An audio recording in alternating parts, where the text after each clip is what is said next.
Today we are going to discuss the application of kernel methods to large-scale data. So let us start with a bit of motivation. So all methods we have seen require computing the Gram matrix, which is of size n times n. And it's easy to see that when n is greater than, let's say, 100,000, it's going to be a problem. For example, imagine that you have 1,000,000 of training data points. If you compute your million times million matrix, I think that even if you choose 32 bits to represent every entry of this matrix, you will need 4 terabytes only to store the Gram matrix. And then you are going to have to do some computations given this matrix. So this is a problem. But it turns out that during the last 20 years, they have several approaches that have been designed that can allow you to use kernel methods in this million scale setting. There are solutions that are based on low-rank approximation of the kernel matrix. And other approaches are also based on what are called random Fourier features that also provide in some way a low-rank approximation of the kernel matrix, but we are going to distinguish two types of approaches, one of them that are addressing the low-rank problem explicitly, and other ones that are applicable to specific class of kernels by using some, especially to translation invariant kernels, by using particular properties of these kernels. So the goal of all of these approaches is to find an approximate embedding psi such that you can approximate your kernel function by a Euclidean inner product in RD. And hopefully, if RD is not too large, then you can do machine learning by using this approximate embedding. So why is that? Simply because the functions f that we consider in the RKHS that are linear combination of basis functions, for example, this f of x are always a linear combination, so sum of the alpha I of these individual functions k of xix, where xi are your training points. If your kernel function k of xix can be approximated by an inner product in RD using the embedding psi, using the bilinearity of the inner product, you immediately see that you can write your prediction function as a linear function after embedding the data using psi. So if we do a similar reasoning for, let's say, the RKHS norm, it's easy to see that the empirical risk minimization problem, assuming, for example, that you are doing supervised learning, but we can do something similar for unsupervised learning. So this ERM problem becomes approximately the following minimization problem in RD, where you want to find the parameters W such that the empirical risk is minimized by adding also this regularization term on W. And this is nothing else than a classical machine learning problem using a linear model. And what is nice is that linear models, we know how to solve them. I mean, we know how to learn linear models when n is large. Of course, it may also depend on dimension d, but assuming that d has a reasonable size. So there are a few slides about optimization, because in particular, the previous problem, if the loss function is convex, becomes a large-scale convex optimization problem. So there are a few slides about this. I'm going to skip this or simply give you one idea, but the conclusion is simply to show you that these types of optimization problems in RD, even when n is greater than 1,000,000, it's not a big problem. Basically, you know that to train a deep network, you're using stochastic optimization techniques, and these techniques are also very effective to solve these types of optimization problem where we need to minimize a large sum of functions. These slides discuss also a few additional variants that are very effective, but let us skip it because these are not the main topic of this lecture. But if you're interested in optimization, feel free to look at the slides and ask questions during the interactive sessions.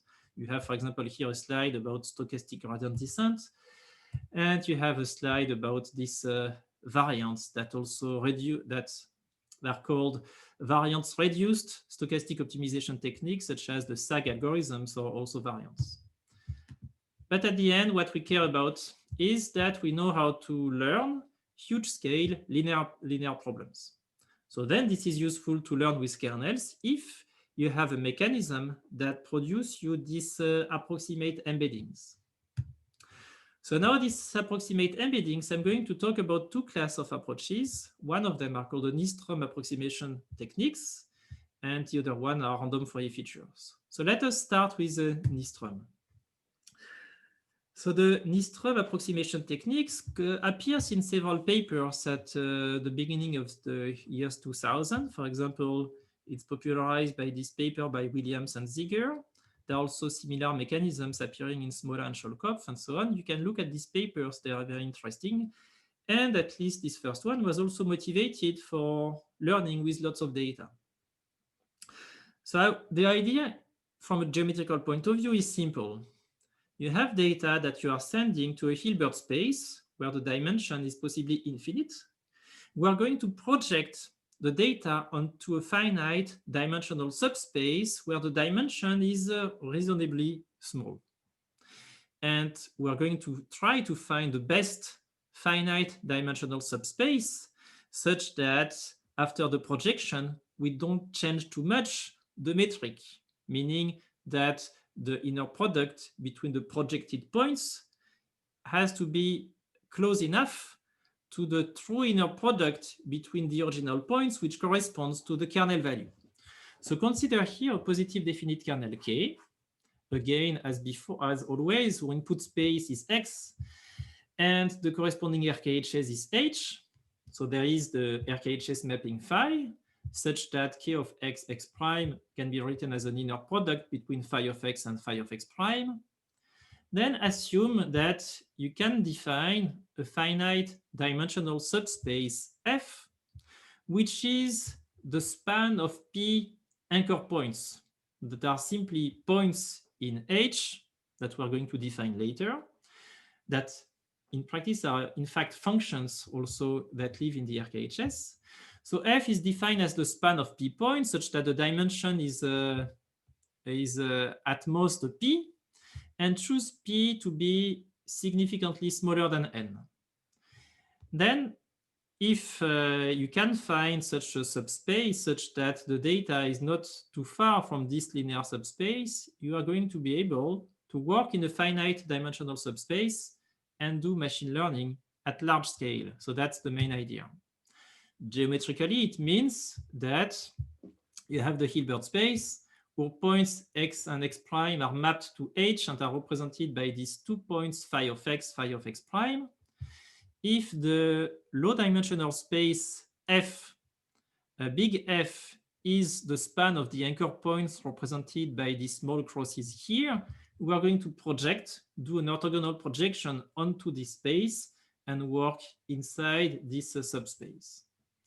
Remember that you have seen in a different context in the previous lectures a mechanism where we were also working in a finite dimensional subspace. And if I were asking you the questions in a regular room, someone will tell me, yes, we do something like that when we use the representer theorem. Because remember that the representer theorem is telling us that when you have a finite amount of data n, when you have a finite number of data points n, in fact, we are implicitly working in the finite dimensional subspace where the data lives. Except that the problem we have here is that n is too large, so we cannot, for computational reasons, we cannot do that. So we are going to design another subspace where the dimension is smaller. Okay. So if we look at the math, let us look at the details. The projection consists, given the anchor points that are represented by these functions fj, from j going from 1 to p, you see that here using the dimension p, meaning that the approximate embedding I'm going to consider will be of dimension p. The projection is a linear combination of these anchor points, where beta star is obtained as the solution of this minimization problem, where we want to find a linear combination of anchor points, which is as close as possible to phi of x for a given point x. So this is the definition of the projection onto this space big F. And so if we do as always when we have a squared norm like this, we are going to use the bilinearity of the inner product. And we can simply rewrite this as a minimization problem of a quadratic function that involves the inner products between the different anchor points, fj and fl here, and we have a double sum here. And it involves as well the inner products between phi of x and the functions, and the anchor points fj. So of course, here to go from this first line to the second one, we have also removed from the optimization problem the terms that only involve the square norm of phi of x, because it does not depend on beta. Simply, how do we obtain the last line? We simply use the reproducing property, because these anchor points, they are also functions in the RKHS, such that the inner product between the fj and phi of x are simply the evaluations of these functions fj evaluated at x. So why do I do that? Simply to give some intuition and to obtain a formulation which is simpler in some way. So let us use matrix and vector notations. So now bold F contains the evaluations of x at each anchor point. So it's a vector in RP. Call this Gram matrix Kf to be the set of inner that contains the inner products between the anchor points. So this is a matrix of size P times P. Then the optimization problem from the previous slide can be written as this one, which is here again a minimization of a quadratic function, where the Hessian matrix is Kf, and we also have this linear term that involves f of x. So in the rest of the slides, we will assume, to simplify, that Kf is invertible. We could also assume that it's not invertible, but in terms of an Nystrom approximation, this is not an interesting case. We could also deal with that relatively easily, but for simplicity, let us consider that Kf is invertible. Then the solution admits a unique solution, which is beta star of x, which is the inverse of Kf times f of x. And so importantly, if you want to be convinced by that, simply compute the gradient of this objective, and you obtain a linear system when you say the gradient has to be equal to 0, which is this solution. Then phi of x becomes the linear combination of the anchor points fj using this closed form beta star. And what else we have? We can also look at what kind of approximation it gives us. So now this is here the approximation of phi of x, this linear combination of the beta star of fj. This is the projection of phi of x onto f. And if we look at the true kernel value between x and x prime, which is this inner product, the corresponding approximation becomes the inner product between the sum, the linear combination, the projection of phi of x, and the projection on the right of phi of x prime.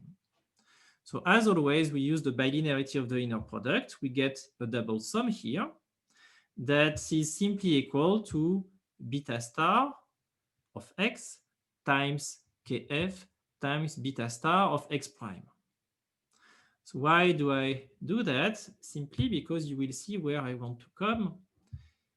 I'm claiming that it allows us to define the mapping psi of x, which is the square root of Kf times beta star of x. Why is that? Because let me come back to the previous slide. This is the approximation we did. The kernel value of x and x prime is approximated by the quantity on the bottom right. And if you define psi of x as the square root of Kf times beta star, then indeed you approximate your kernel value as an inner product in RP. This is what we do here. Now, something also interesting is that, in fact, this is the definition of psi of x in terms of beta star, but because beta star has also a closed form, this quantity here is also equal to the inverse square root of kf times the vector f of x. Remember that beta star is the solution of the quadratic problem. It's equal to the inverse of kf times the vector f of x. So remember that f of x is a vector in Rp that contains the evaluation of x at every anchor point, and we obtain the approximation that we want. So of course, there are, I haven't told you how to define now the anchor points. That will be the topic of the next slides. But what we can already say is that the mapping provides a low rank approximation of the kernel matrix. Why is that? Simply because if you have your original n times n gram matrix computing on the training set, this approximation here provides us an approximation of the kernel matrix as psi of S, where S are the training points, times psi of S, which is, sorry, a low rank approximation if P is significantly smaller than N. What is nice, what I particularly like with these types of approach is that we have a geometric interpretation. The geometric interpretation is that we are replacing the points in the RKHS by a projection onto a finite dimensional subspace. So we know more or less what we are doing. We are keeping the points in the RKHS. We are doing an approximation in the RKHS, which is an orthogonal projection. Now we need to define a good strategy for choosing the anchor points. So the first natural strategy will be, well, let us define them as the solution of some optimization problem. Because when you have training data, or phi of xi, we could try to simply find the anchor points that will minimize the residuals of the projection. So given training data, we could define this optimization problem over the coefficients beta that defines the projection and optimize over the anchor points. So that's the types of optimization problem that is that you can address using kernel methods. And using a similar mechanisms as before, the objective is equivalent to this minimization problem over this quadratic function that involves the gram matrix Kf, because we know, and we have done it before, that if you fix f, we can minimize with respect to beta in closed form by simply solving a linear system, assuming here again that Kf is invertible, but as I told you, we can also deal with the case which is not invertible. But this leads then to an optimization problem, which is here the maximization. So how do I obtain the max? I simply take the previous objective, I put a minus sign in front of it. And because I don't like to minimize minus a quantity, I prefer to maximize the corresponding quantity. If I plug the closed form of beta I inside this objective, I obtain the maximization problem over the anchor points of this quadratic function. So you know, maximizing a quadratic function is not something that we may like to do. But in fact, what we are going to see in the next slide is that we are going to obtain a non-convex problem that we know how to solve using eigenvalue decompositions.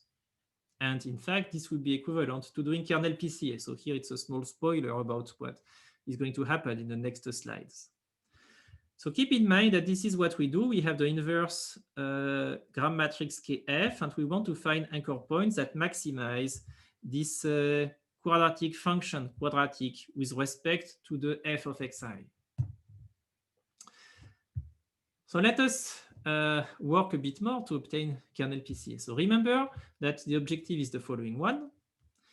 And let us do a small remark, which is that if you consider an optimal solution f star, and if you compute the eigenvalue decomposition of the matrix Kf star, you write this as U times delta times U transpose, you can make a change of variable.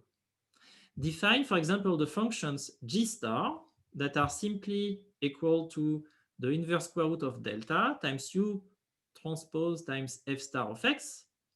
These are functions that live in the RKHS because they are linear combinations of functions from the RKHS. And what I'm claiming is that if F star is the solution of the problem, G star is also a solution of the problem after this change of variable. This is easy to see because, well, we need to simply check a few details. So here you can check the details at home. Let us consider now the Gram matrix that consists of evaluating the inner products between the function G star after the change of variable. And if you work a tiny bit using the fact that the vectors U are orthogonal, you will obtain simply the identity matrix. So K G star is the identity matrix after the change of variable.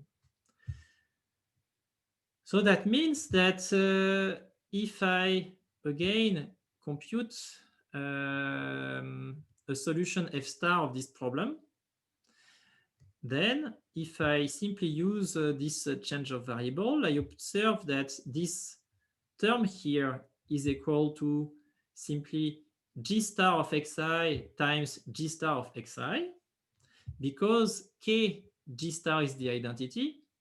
This is also equal to G star of xi times the inverse of K G star times G star of xi. So that means that F star and G star achieve the same objective. All right, simply replace here F star by G star. You see that the objective value is the same. So that means that if F star is a solution, then G star is a solution. Okay, so maybe it also means that we can also restrict ourselves on anchor points that form that are orthogonal to each other, such that KG star is the identity. It means that if we add this constraint that KG star is the identity, we can simply look for solutions such that that maximize this quantity, which is G star of xi times G star of xi. So if we simply use the regular notation where we look at the individual entries of G star, it means that we are looking for a solution of the following problem. We are looking for a collection of functions G that maximize the sums of the Gj of xi squared over the data points and over the anchor points, such that these functions G j are orthogonal to each other pairwise and are also normalized. And remember that this is a formula that appears explicitly in the lecture about kernel PCA. So that simply means what we have done so far was to show that if we want to find an optimal set of anchor points according to this criterion that consists of minimizing the residuals of the projections, we end up with kernel PCA. So that gives us our first recipe, which is you want to do large-scale learning with kernels, while you can do kernel PCA. Now, this seems contradictory because to do kernel PCA, you need to compute the Gram matrix, which is of size n times n. Then it means it's a problem. It's a recipe which is good on the paper, which is even optimal from a theoretical point of view, but the solution suffers from a computational problem. So then there is a recipe which makes an approximation, which is the following one. Consider a very large data set of n training points, x1 to xn. The first thing you can do is to subsample your data set. Select a random subset of m training points such that you can compute the corresponding Gram matrix on these m training points. Then you can do kernel PCA to further reduce the dimension, and you will obtain p largest principal directions that are parameterized by p vectors alpha j in Rm. So the alpha j are now in Rm, and we find p of them where p is smaller than m. Then it means now that our approximate embedding for a given data point x becomes this formula. Remember, that was the formula of the embedding given some anchor points that are now defined by these vectors g. And in terms of, if we simply plug all of the formulas we have here, remember that these g functions are orthogonal to each other such that this is the identity. We simply obtain a vector like this, which is linear combinations of the functions k, x, zi, where the zi are the random points that you have chosen here in the first step. And what is of interest to us now is what is the complexity of such an approach with respect to m, with respect to p, and with respect to n. Okay, so few remarks and details about the complexity. The vector psi of x can be interpreted as coordinates of the projection of phi of x onto the PCA basis. That means that the complexity of obtaining this PCA basis is m cube, eigenvalue decompositions of kz. And you need to do that. For that, you need also m squared kernel evaluations. So that's for obtaining the parameters of the embedding. And now the complexity of encoding a new point x is what? This is big O of MP, because there is a matrix vector multiplication in the previous formula, and there are m kernel evaluations. To be convinced, let us come back here. We see that we evaluate k of x, zix for m chosen points. And when I say matrix vector multiplication, simply because this is nothing else than this matrix, than a specific matrix alpha times k. Okay, there is these parameters. Alpha can be written as a matrix and k can be written as a vector. The complexity is simply O of MP. So this is the complexity of kernel PCA, but perhaps we can do better. Perhaps we can give up on obtaining something optimal, because here we already have an approximation which is to subsample the data set. So you see that in these complexities, there is no n that appears. We simply replace the data set by a subset of m points, and before doing kernel PCA. And there is also this issue in the encoding time, which depends on m. And ideally, we would like something that depends only on p. So can we do better? Can we do something different? Yes, we can. Now, there is another recipe which is simpler, which consists of saying, well, in kernel PCA, what we do is that we first select m points before reducing the computation to p anchor points. So this other recipe is simpler. It consists of simply saying, let us choose a subset of the data set by randomly subsampling p training points. So we have now x z1 to x zp. Then after that, you compute the corresponding kernel matrix, and you simply say this the phi of xz1 to phi of xzp are now the anchor points in the RKHS, and the linear subspace I'm considering is the span of these anchor points, such that a new point is now encoding using our formula that we have used already several times. It's simply the inverse square root of kz times this vector that contains the k of xz1 to the k of xzp and x. What is the complexity? The complexity of training is p cube, because p cube to compute this inverse square root of a matrix, p squared kernel evaluations, and the complexity of encoding a new point is p squared plus p kernel evaluations. So in some way, it's different than the solution with kernel PCA. It's actually simpler. It only depends on p, which is the number of anchor points you choose. So the complexity may be seen as better if we have the same dimensions, but we lose the optimality of the PCA basis. And choosing points randomly may not look like a clever choice. So for that, there are other approaches that have been designed.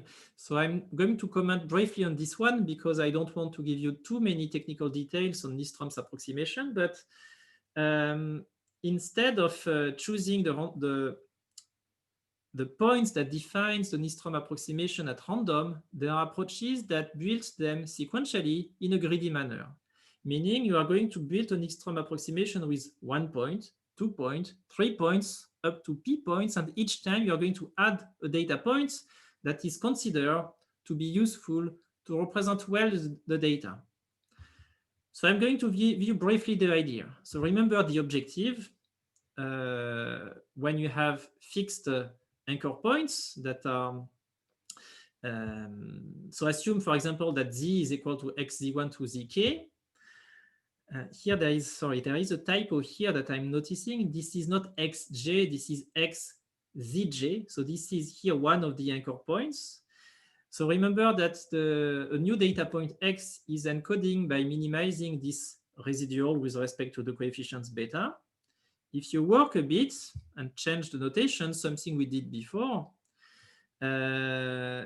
if you have the solution of, if you have here a specific Nystrom approximation with k points, and you want to find which data point in the data set is badly represented, what is the one with the largest residual, you are going to represent every data points and look at the one that maximizes the residual, which is in fact equal to this quantity here at the bottom, where fz of xi is the vector, is the representation of this kernel evaluations between the chosen anchor points and a new one. So here k corresponds to the iteration k of the procedure, where you have selected k anchor points and you are asking what is the new one I need to add to have a good approximation. So here it's chosen in a sort of adversarial manner. You have k anchor points, you represent all of the training data, and you look for the training points that is badly represented. So that gives us a third recipe, which is the greedy anchor point selection. It's exactly what I said before. You initialize the set of anchor points to be empty, and then at every iteration, you are going to look at the training data point that leads to the largest residual. And remember that this is something which is equal to the residual. And then you update the set.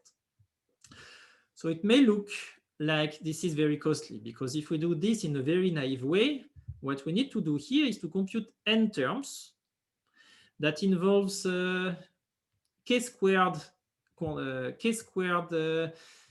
operations. So we have this complexity k squared n at every iteration, plus we need to invert this matrix here, which is k cube.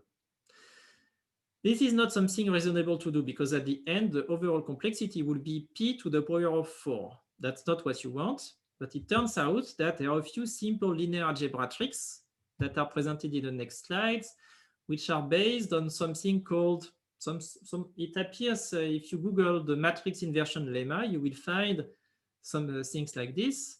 If you Google the Schur complement of a positive definite matrix, you will also find similar tricks.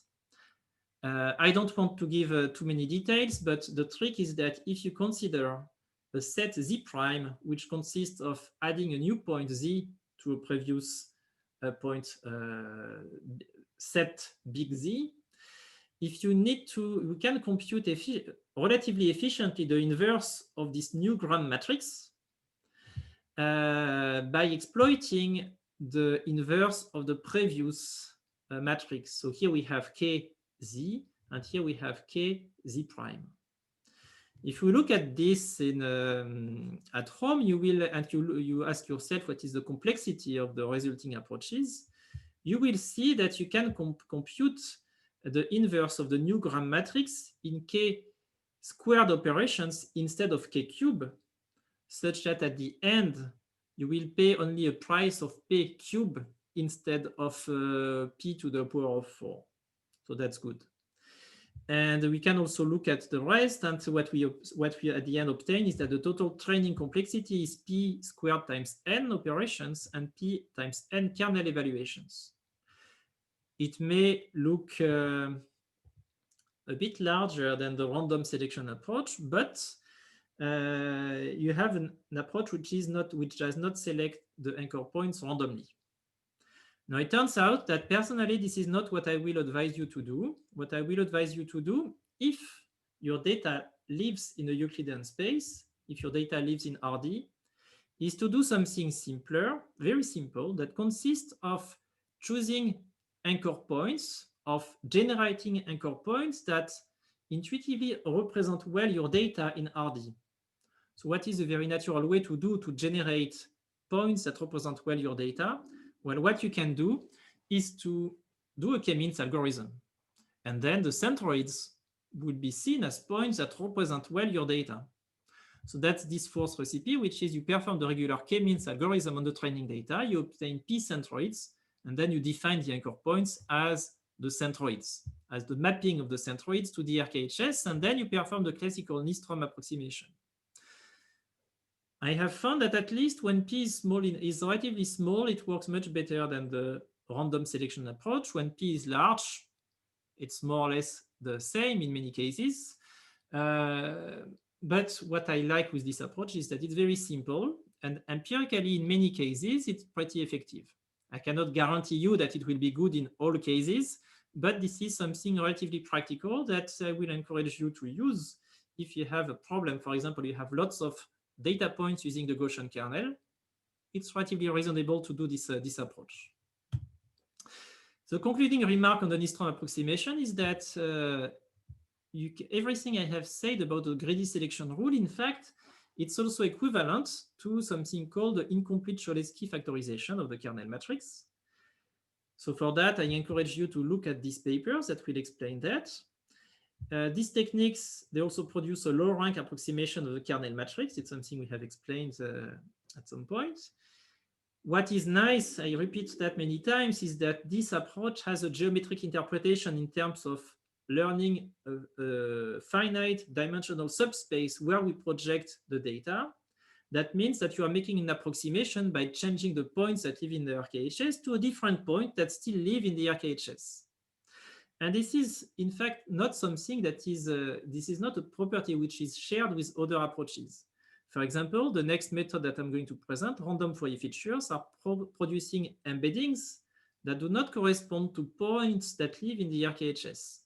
Maybe it's not a problem for you, maybe it's not, I mean, it doesn't mean that the method does not work in practice, that we should not use it, but keep in mind that in some situations that may be also a good property to have these interpretable approximations.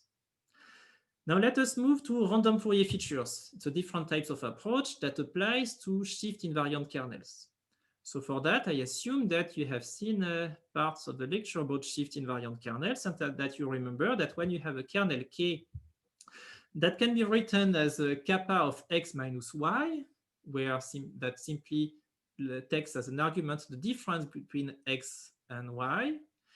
If k is continuous, real valued, and satisfies the properties that you have seen for the in the lecture about translation invariant kernels, then we can apply Bochner theorem that tells us that basically, at least if kappa of 0 is equal to 1, I mean, just rescale the kernel if it's not the case, then we can say that kappa is a valid characteristic function for some probability measure.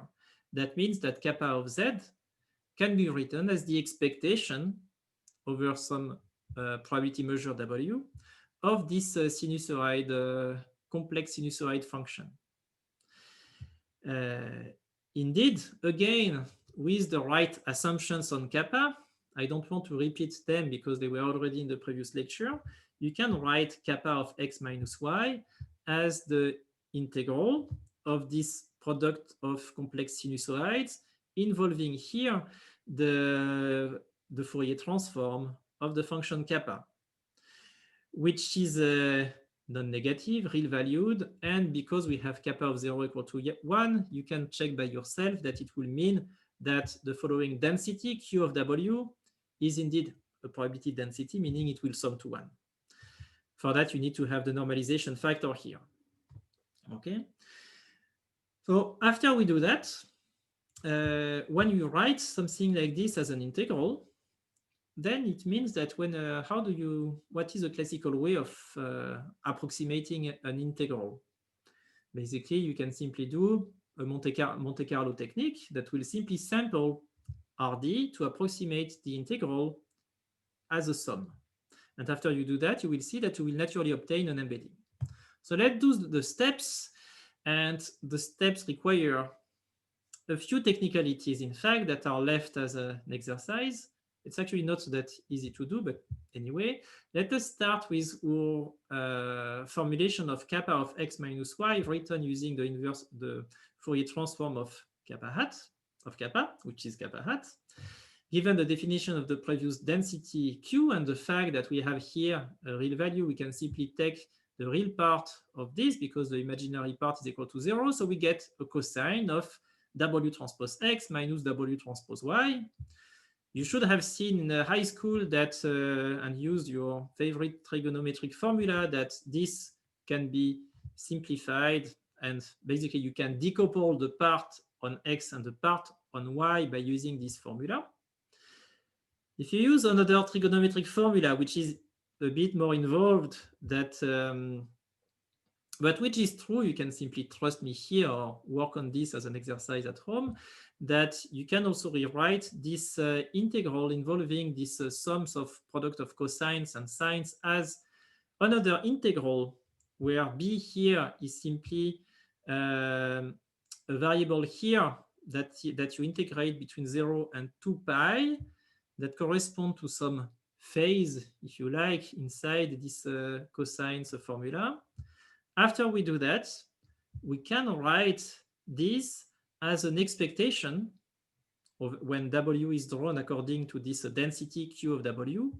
B is drawn according to the uniform distribution between 0 and 2 pi of this product of two terms. And this product of two terms, what is nice is that the first one depends on X and the other one depends on Y. So now what can you do? Like I said before, you can simply approximate this expectation by drawing random samples, meaning drawing W1 to WP according to Q. You draw random ID samples B1 to BP from the uniform distribution on 0 to pi. And then you will approximate your expectation as a finite sum, meaning as an inner product here in RP. If you define the mapping psi of X, which is the square root of 2 over D, sorry, it should be P here and not D of these cosines terms. And then we have that kappa of X minus Y that can be written as an expectation using a sampling of the finite sampling of the expectations can be approximated by an inner product in RP between psi of X and psi of Y. Okay, so we are good. We have this technique called random Fourier feature, which is in fact very popular. So what I'm presenting here is the original approach from 2007. If you Google that a bit, you should see that there are also variants of all of this. And I'm going to also give you a sketch of proofs about theoretical results that are associated to this approach. Again, this is also from the original paper. If you want to have more recent results that are actually stronger than this one, some of them that also may have proof techniques slightly different, feel free to Google this. There are thousands of papers on the topic. Now, what is the theorem from Ramy and Recht? It was a theorem that will tell us that these random Fourier features would provide uniformly good approximation of the kernel matrix. So on a compact subset of X, it will the theorem will look at this quantity, which is the probability that the supremum on X being compact here, over X and Y, the supremum of the deviation between our approximation and the true kernel value is greater than epsilon. And then we will upper bound this by a quantity that depends on epsilon, that depends on the dimension of the signal M. So M here is the dimension of X and Y. It will depend on the number of points P that we choose, depends on the diameter of this compact subset. And we have something that decreases exponentially fast with the number of points P that you choose. Decrease exponentially fast. Of course, this is for a fixed epsilon. So what will be interesting is to choose also epsilon that depends on P and look at what we will call the convergence rate of this approach. So a few remarks. What is, by the way, sigma q squared? This is the second moment of the Fourier transform of kappa. Okay, it's technical details. This is a fixed quantity here. The first remark is that the convergence is uniform and does not depend on the data. It only depends on the diameter of the set X. So there are also new results that are data dependent, but that would require further developments that I'm not going to do. Basically, I can say as well that having a uniform convergence result is something good in some sense, but it's also something which is which means that it's clearly not optimal, because the data that you choose, they do not span Rm. If m is equal to 10,000, if you have a finite amount of data, it will not span the entire set. So that means that having results that are not uniform, but that depends on the data, where the data lives, are probably going to be stronger. So it would mean that uniform is good, but it's kind of doomed not to be as good as a result which depends on the data distribution. Now, a small remark, when I was saying what is interesting to understand, it's what is the convergence rate of this. We can note that if you choose a sequence epsilon p, which scales as the square root of log of p over p, times this diameter of x and the sigma q, then the term on the right converges to 0 when p grows to infinity. So this is what we would mean by convergence rate of the sequence. This is when p grows, it means that you can afford to have this approximation quality, which scales as the square root of log of p over p. So I don't know all of the results in the literature about that. I'm pretty sure that people have worked to remove this logarithmic factor, but one of the square root of p is something that you will not be able to beat unless you do very specific assumptions and unless you have results that do not provide uniform convergence results. And the other remark, it was, let's say, we can say good things about this approach. One bad thing, bad meaning in practice, it may not be important, but the prediction function that you are going to learn after using random Fourier features are not functions that live in the RKHS, unlike what you do with the Nystrom approximation technique. A simple thing to remark, for example, is that you have a kernel which is shift invariant here. What I'm claiming is that if you do your random Fourier features, this approximated kernel here is not shift invariant.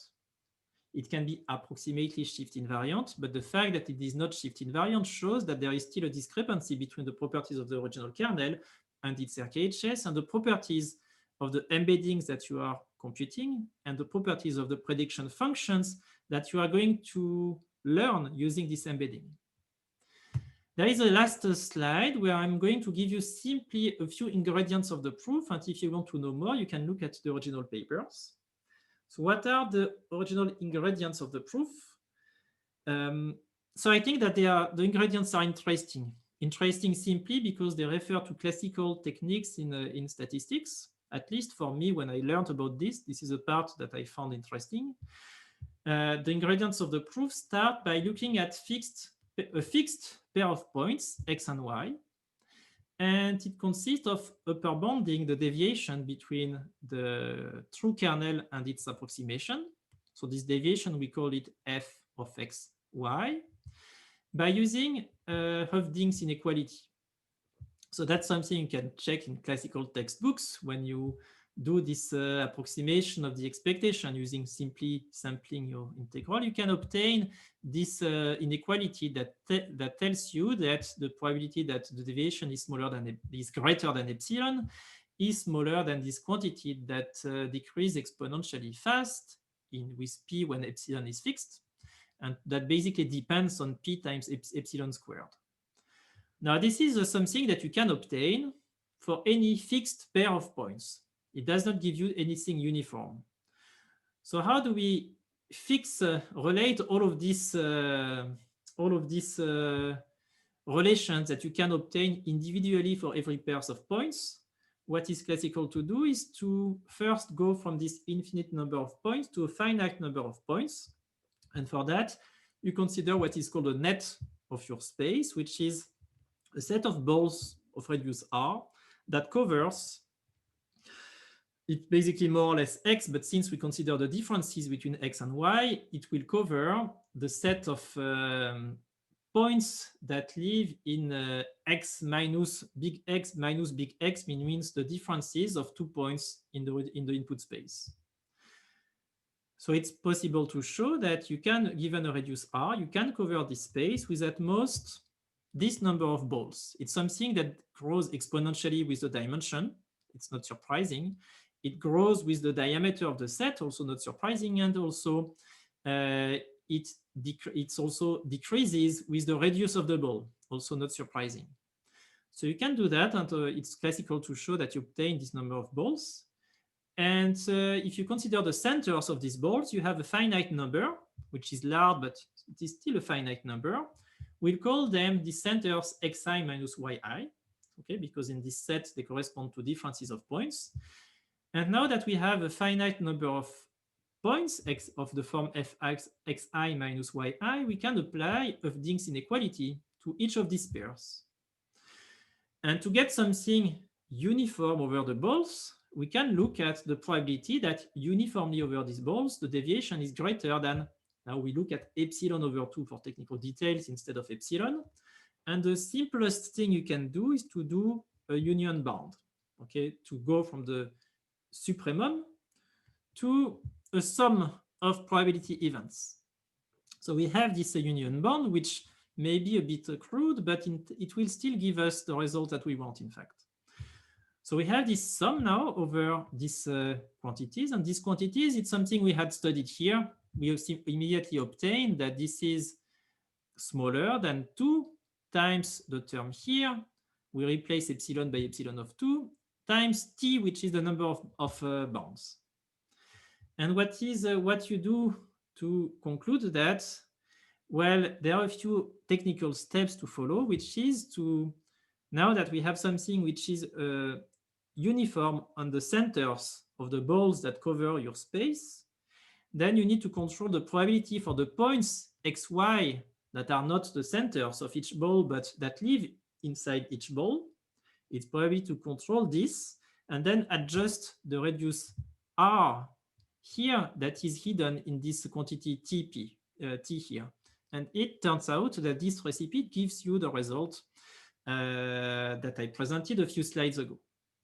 So there, like I told you, this is not the most recent approach to prove results on random Fourier features. There are nice papers about this that are more recent, but this is the original one, which is pretty classical.